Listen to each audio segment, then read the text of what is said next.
లేదు. పరిస్థితి ఏంటంటే ఆర్టీసీ కార్మికులు ఉద్యోగంలో ఉన్నంతసేపు మాత్రం ఉద్యోగస్తులు. వాళ్ళ పదవీ విరమణ పొందినాక వాళ్ళ శాలరీ ఎంత అంటే ఆసరా పెన్షన్ కంటే తక్కువ వస్తుంది. ఆసరా పెన్షన్ కంటే వాళ్ళ పెన్షన్ తక్కువ వస్తుంది. అంత ఘోరమైన బతుకులు వాళ్ళ ఈ పరిస్థితి. ఆ డ్యూటీ చేసేటప్పుడు ఇంతవంతా నేను ఆర్టీసీ ఉద్యోగం చెప్పుకుంటాను తప్ప డ్యూటీ అయిపోయినాక వాళ్ళ బతుకులు చాలా ఘోరమైన పరిస్థితి వాళ్ళది. వాళ్ళకు బ్యాంకులు లోన్లు ఇవ్వరు. ఆర్టీసీ కార్మికులు అంటే వాళ్ళకి ఎవరు అప్పులు ఇవ్వరు. మందులకు వాటికి వీటికి కనీసం ట్రీట్మెంట్ కోసము వైద్యం చేసుకుందామంటే రూపాయి జేబులో చిల్లి గవ ఉండదు. పెన్షన్ వచ్చాక అప్పులు తీర్చడానికి పైసలు పోతాయి. అంత దుర్భరమైనటువంటి జీవితం ఇవాళ ఆర్టీసీ కార్మికులు గడుపుతున్నారు. ఇవాళ గత ప్రభుత్వం ఇదే చేసింది. 52 రోజుల పాటు గత ప్రభుత్వ హయాంలో సమ్మె చేస్తే 15-20 మంది కార్మికులు బలిదానం అయిపోయారు. బీఆర్ఎస్ పార్టీ హయాంలో న్యాయబద్దమైన డిమాండ్లను అరే తెలంగాణ రాష్ట్రం వచ్చింది మన్నపాల మనకు వస్తుందని చెప్పి ఇవాళ సకల జన సమ్మెలో ఆర్టీసీ కార్మికులు చేసిన సమ్మె మామూలు సమ్మె కాదు. వాళ్ళు చేసిన సమ్మెతో తెలంగాణ ఉద్యమం ఉవ్వెత్తులు లేచింది. 52 రోజుల పాటు సమ్మె చేస్తే గతంలో ప్రభుత్వం ఎస్వా ప్రయోగించింది. సమ్మె చేస్తే ఆ రోజే డిస్మిస్ చేస్తామని చెప్పన్నారు. పోలీస్ కేసులు పెట్టింది. అనేక మంది అనారోగ్యంతో చనిపోయారు, ఆత్మహత్యలు చేసుకున్నారు. అయినా ప్రభుత్వం కనికరించలే బీఆర్ఎస్ పార్టీ ప్రభుత్వం.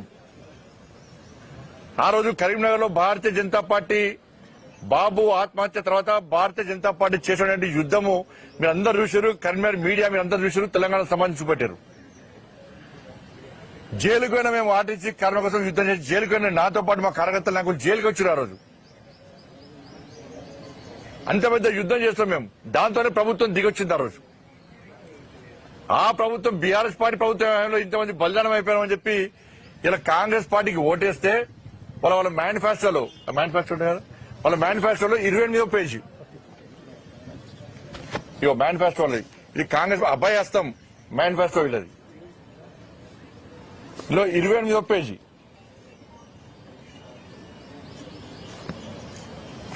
జిల్లా ఆర్టీసీ కార్మికులను ప్రభుత్వంలో విలీన ప్రక్రియ పూర్తి చేసి 2 పీఆర్సీ బకాయిలు వెంటనే చెల్లిస్తాం.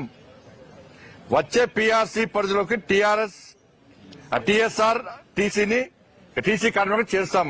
వచ్చే పీఆర్సీ పరిధిలోకి టీఎస్ఆర్టీసీ కార్మికులకు చేస్తాం. రాష్ట్ర ప్రభుత్వ ఉద్యోగులతో సమానంగా అన్ని వసతులు సదుపాయాలను కల్పిస్తాం.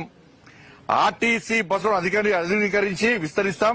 అధునాతనమైన సౌకర్యాలతో కొత్త సర్వీసులను ప్రారంభిస్తాం. ఆర్టీసీ యూనియన్ పునరుద్ధరణకు అనుమతిస్తాం. ఇది కాంగ్రెస్ పార్టీ అభయహస్తం పేరుతోని చూపెట్టింది.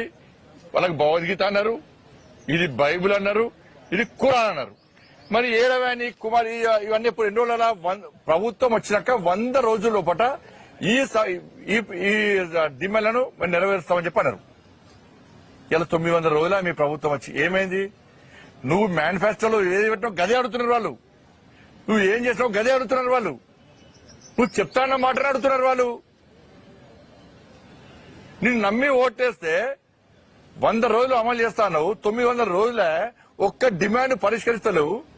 న్యాయబద్దమైన గొంతమ్మ కోరికలు కొడతలేరు. న్యాయబద్ధ డిమాండ్ అడితే కూడా నువ్వు మాట్లాడకుంటే ఇవాళ ఒక కార్మికుడు ఆత్మహత్య చనిపోయి ఇంకో కార్మికుడు నలుగురు ఆత్మహత్య ప్రయత్నం చేసుకున్నాడు. నేను కార్మికులకు అప్పీల్ చేస్తున్నా, మీ కుటుంబాలు అనాథలు చేయకండి, ఉండి కొట్లాడాలి. కొట్లాడే దమ్ము మీకు ఉంది. వాళ్ళ తెలంగాణ ఉద్యమాన్ని చేసిన మీరు సకల జన సంబంధించిన ఉవ్వెత్తులు లేచిన మీరు పానలు టైర్లు పట్టుకొని రాడ్లు పట్టుకొని రోడ్ల మీద దమ్మెంతో చూపెట్టారు. మొత్తం స్తంభింపజేసారు. దమ్మున్న కార్మికులు మీరు ఇవాళ మీరు బలిదానం చేసుకుంటే మీ కుటుంబాలు అనాథలవుతాయి. మిగతా కార్మికులు బాధపడతారు. మళ్ళీ సమ్మె చేయడానికి వెనక ముందు అవుతారు. వాళ్ళ కుటుంబాలు ఆపే ప్రయత్నం చేస్తారు.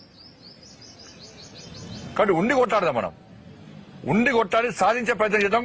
ప్రభుత్వం మెడలు వంచుదాం. ఎట్టేదో చూద్దాం. మనం ఇంకా ధైర్యంగా యుద్దం చేయాలి తప్ప మనం చనిపోయే ప్రయత్నం ఆత్మహత్య చేసుకునే ప్రయత్నం చేస్తే ఇలా సమ్మెకు మద్దతు తెలపడానికి అందరూ ఇన్కమ్ చేస్తారు. మీ కుటుంబాలు అనాలి కాదు, అందరూ మంచిగా ఉండాలి. మీకండగా భారతీయ జనతా పార్టీ ఉద్యోగులు దిగితే ఏ విధంగా ఉంటుందో మీ అందరూ తెలుసు. కానీ ఏం చేద్దాం, మీకు అంతా ఉద్యమం చేసి మేము జైలుకి పోతే మీరు ఓటు పోయి కాంగ్రెస్ పార్టీ నమ్మి అభయాస్తంగా ఓటేస్తారు. మీ నెత్తి మీద చేయి అంతా హస్తం తీసుకొచ్చి పెట్టారు. అది బస్ మాస్టర్ వస్తా లెక్క అయిపోయింది మీ పరిస్థితి. అప్పుడు మాకు ఓట్లు లేకపోతే వాళ్ళకి వేస్తే బస్ మాస్టర్ వస్తాము, మీ నెత్తిలో మీకే పెట్టిండి ఆ పేరు రేవంత్ రెడ్డి తీసుకొచ్చి. ఓటు వేసే ముందు ఆలోచించాలని వాడిని నమ్మద్దన్న. కేంద్రంలో మోడీ ప్రభుత్వం ఉంది, ఇక్కడ మన ప్రభుత్వం ఏర్పడితే ఇవాళ ఈ సమస్యలు పరిష్కారం అయ్యేటి. ఇవాళ హిమాచల్లో ఈ రాష్ట్ర ముఖ్యమంత్రి అంటుండే నిన్న చర్చలు అంటే ఫస్ట్ ఏమో ఐఏఎస్లతో కమిటీ అన్నాడు. నీకు నోటీస్ ఇచ్చినప్పుడు నువ్వు ఏం చేస్తావు? నువ్వు పిలిచి మాట్లాడవా? సారీ నోటీస్ ఇచ్చినప్పుడు ఏం చేస్తావు? నువ్వు పిలిచి మాట్లాడవా? అప్పుడు మాట్లాడు. సమ్మె సాధించాక ఇక చూడు సమ్మె చర్చలకు అంటారు. ఐఏఎస్ల కమిటీ అయిపోయింది, మంత్రుల కమిటీ అయిపోయింది, అన్ని అయిపోయినాయి. ఇక ఈ కమిటీలో పెడుతుని కాలయాపన ఇస్తారు. దాని కమిటీ ఎందుకు? నువ్వు మేనిఫెస్టోలో ఒక ఆలోచన ఉండే, నువ్వు మేనిఫెస్టో పెట్టినావు కదా, అంశాలు పొందుపరిచినావు కదా, నీకు ఆలోచన ఉంది కదా, ఒక ప్లాన్ ఉంది కదా, మళ్ళీ కమిటీలో ఎందుకు నీకు ఇవ్వాలా? ఎంతమంది కార్మికులు తెలుసు,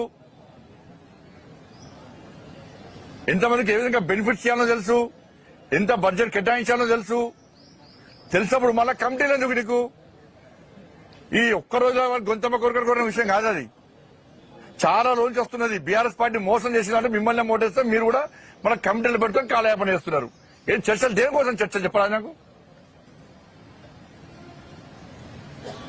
దీని అంటుడు ఎమ్మెల్యేల మంత్రుల సార్ నుంచి 50% కట్ చేసుకుంటారట.